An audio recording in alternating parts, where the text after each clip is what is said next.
Assalamualaikum warahmatullahi wabarakatuh.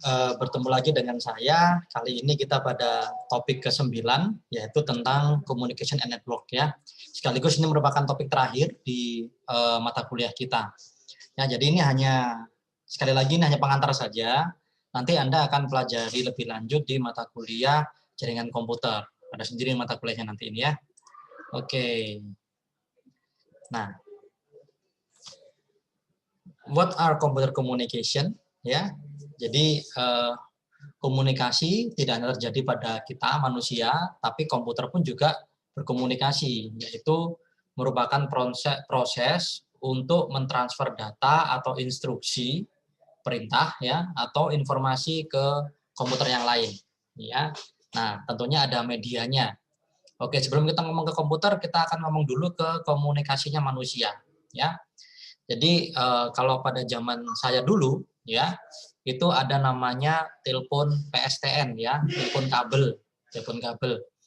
Nah, itu singkatan dari Public Switch Telephone Network ya.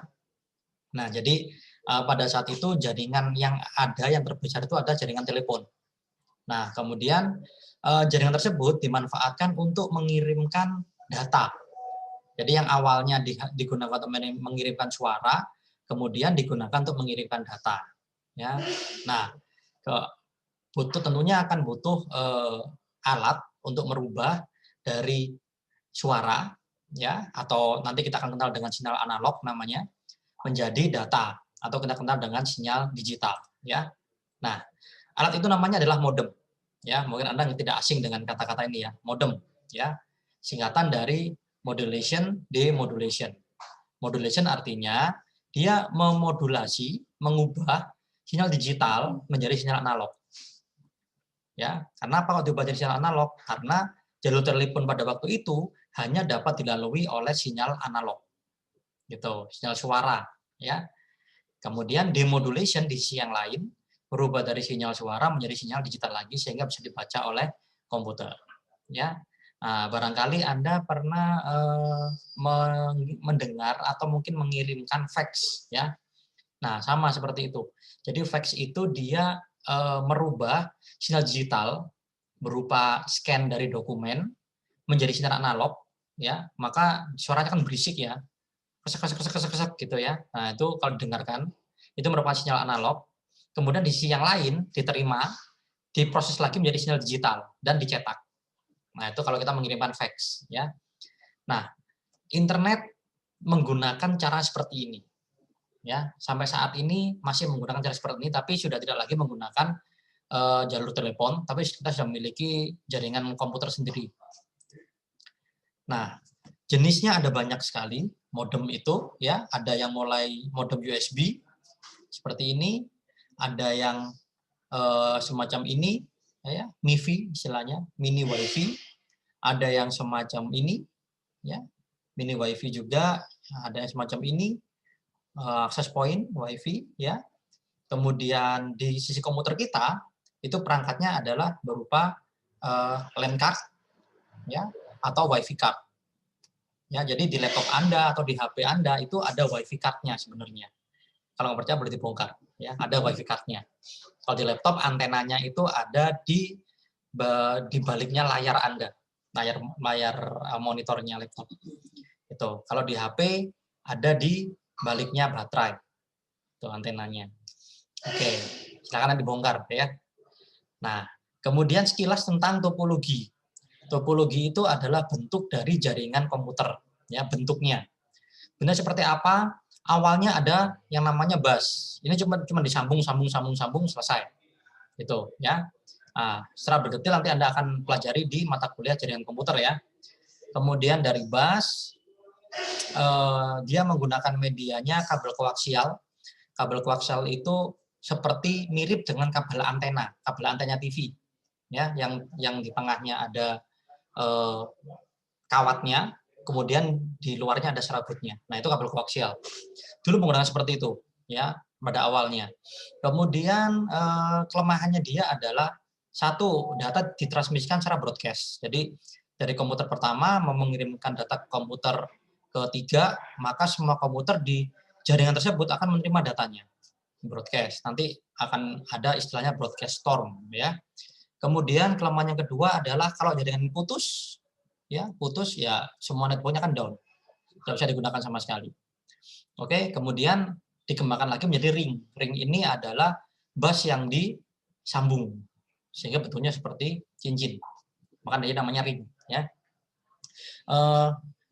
Perbedaannya dengan bus sebenarnya masih sama. Ini kalau putus dia akan down semua networknya. Cuman di ring ini dia memiliki namanya token.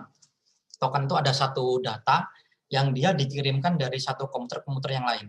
Nah, hanya yang memiliki token inilah yang boleh mengirimkan data pada waktu itu. Sehingga dijamin hanya ada satu komputer yang mengirimkan data pada satu waktu. Sehingga tidak terjadi namanya broadcast storm tadi yang ada di topologi bus. Ya. Nah, namun demikian, kalau jumlah komputernya banyak, ya jadi kelemahan juga. Komputer yang ke 100 ya lama dia nunggu tokennya. Gitu ya. Kemudian dikembangkan lagi menjadi topologi star. Nah, ini banyak yang digunakan sampai saat ini. Dia menggunakan konsentrator, kita kenal nanti dengan namanya hub, atau sekarang namanya switch, ya. Hub sudah ketinggalan zaman. Nah, ini dia menggunakan alat ya terpusat, sehingga kalau jaringannya putus, ya hanya jaringan yang ke komputer tersebut yang putus. Network yang lain tidak down. Tapi kalau alatnya yang rusak, ya semuanya akan down. Oke. Kemudian ada lagi namanya mesh. Mesh ini konsepnya bagus, dia basing dari peer-to-peer, jadi setiap komputer terhubung dengan komputer yang lain secara langsung, direct link. Ya. Cuman aplikasinya ini cukup sulit, karena ya jumlah LAN card-nya, jumlah link-nya sama dengan N-1. Artinya ketika Anda punya 10 komputer, maka di setiap komputer ada 9 link, 9 LAN card. Kalau 10, nah kalau 100 gimana dong? Wah, itu kan susah itu implementasinya ya. Nah, oke. Itu yang mesh. Kalau yang fully connected, ini gabungan antara mesh dan ring. Jadi semuanya terhubung. Kalau mesh masih ada yang nggak terhubung ya. Kalau fully connected terhubung, sekali lagi ini juga konsep aplikasinya sulit. Ya. Namun saat ini, untuk topologi mesh ini bisa kita aplikasikan dengan menggunakan teknologi wireless. Ya, karena kita nggak pakai kabel lagi. Ya, mungkin nanti di akses point Anda ada tulisnya WDS ya. Nah, itu pengembangan dari topologi mesh ya. Oke, nanti silakan dibahas di mata kuliah jaringan komputer lebih detailnya. Oke, kemudian kalau tadi berdasarkan bentuknya, kalau sekarang berdasarkan areanya. Areanya yang paling kecil itu namanya personal area network ya.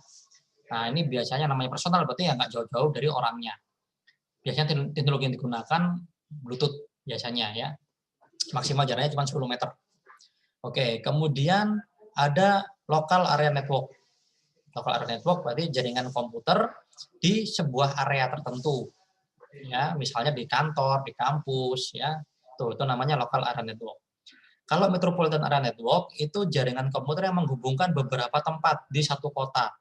Contohnya kalau di kita dari kampus 1 ke kampus 2, kampus 3. Tahu kan ya, kita punya 3 kampus ya. Kampus 1 di Jalan Gajayana, kampus 2 di Areng-Areng mau ke Batu, kampus 3-nya di Batu. Nah, itu menggunakan MAN, Metropolitan Area Network. Nah, itu secara fisiknya mereka menggunakan apa sih namanya, saya lupa. Nah, terakhir Wide Area Network ya. Ya, Wide Area Network ini Anda bisa internet lah ya, internet ya. Kemarin udah kita bahas bedanya internet dengan WWW. Nah, jelaskan ya. Oke. Kemudian, nah, secara fisik bentuknya mirip, namun secara fungsi mereka berbeda ya. Modem, router dan switch ya. Nah, apa bedanya? Nah, nanti silakan Anda cari pelajari di mata kuliah jaringan komputer ya. Nah, jadi ini ada 3 perangkat utama nih, modem, router sama switch ya. Oke, sekarang media transmisinya. Ini ada dibagi menjadi 2, guided kabel atau unguided wireless ya. Nah, ini kita bahas yang kabel dulu. Yang umum digunakan ini kabel UTP, twisted pair ya, unshielded twisted pair. Ya, ini yang sering digunakan untuk LAN jaringan komputer. Ini bisa yang terbaru kategori 7 yang umum ya, yang umum di pasaran, Cat 6, kategori 6 itu bisa sampai 10 gigabit per second. Cat 7 masih cukup mahal ya harganya. Kemudian untuk yang copper, ya ini tadi saya bilang koaksial, mirip seperti kabel antena TV, ya. Ini mentoknya di band cuma 10 mega. Teknologinya jadul ini. Kemudian ini yang terbaru sekarang fiber optik. Gitu. Ini secara teori kecepatannya nggak ada batas karena dia menggunakan cahaya. Teorinya, prakteknya pasti ada batasnya, ya. Oke. Sekarang ya kalau yang wireless, ya, yang paling sederhana dari kiri adalah infrared, ya, seperti remote TV lah ya, infrared. Jadi sebenarnya ketika Anda menggunakan remote TV itu Anda mengirimkan perintah ke TV-nya menggunakan infrared, ya. Kalau Anda mau membesarkan suara atau Anda mau mengganti channel, itu sebenarnya Anda memberikan perintah ke TV-nya yang hanya dimengerti oleh TV Anda. Itulah mengapa Anda nggak bisa menggunakan remote-nya Samsung untuk TV LG karena kodenya berbeda, ya. Kemudian Bluetooth, ya, tadi yang udah kita bahas sedikit tentang untuk PAN, personal area network, dan yang terkenal ini ya, Anda sering pakai Wi-Fi, ya, bacanya Wi-Fi, bukan Wi-Fi ya, Wi-Fi bacanya. Nah ini sebenarnya konspirasi ini ya. Nanti silakan dibaca ini. Ada cerita apa di balik Wi-Fi ini ya? Oke, nah. Oke, masuk pada diskusi 9 ya.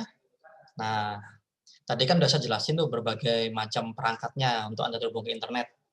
Nah, sekarang yang Anda gunakan itu yang mana?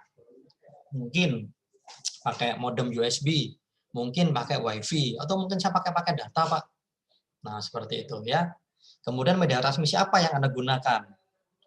Saya pakai komputer, Pak, saya pakai LAN. Oh, saya pakai laptop, Pak, saya pakai WiFi. Saya pakai HP, Pak, saya pakai WiFi. Nah, di bagian mana benda tersebut digunakan? Maksudnya ini, oh, ini dari laptop ke modem, saya pakai WiFi, Pak. Modem ke ISP-nya, penyedia layanan internetnya, itu menggunakan fiber optik, misalnya seperti itu.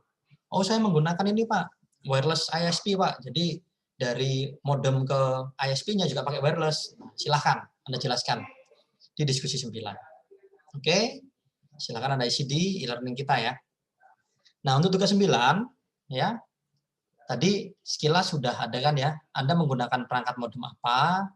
Nah, ini sekarang jelaskan lebih detail lagi.